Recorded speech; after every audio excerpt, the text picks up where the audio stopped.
This is a quick reminder about how to use punctuation after a direct quote.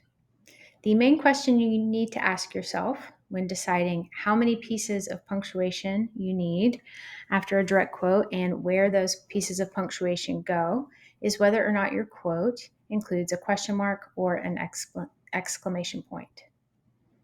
You will notice here in our first example that the quote does not have a question mark or an exclamation point. So the only piece of punctuation you need is here, a period after the citation. This is an example from an essay on The Outsiders. Ponyboy narrates, "Derry did care about me.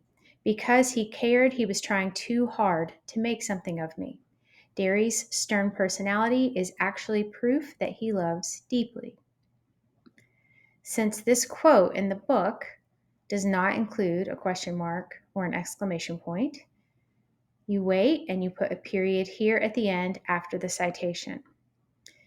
Now, when reading student papers, I often see that students will sometimes put a period here inside the quote and at the end, or sometimes I will see that students put the period inside the quotation mark instead of at the end. Those are both incorrect. The correct way to punctuate is like this.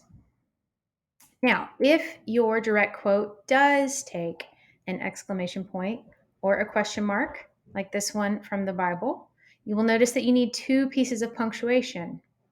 You leave the exclamation point or the question mark inside your quotations, and you still end in a period. Proverbs 19:2 says, "Desire without knowledge is not good.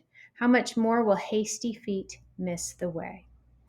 Because in the Bible, this verse ends in an exclamation point, you leave it here inside the quote, and you still end in a period.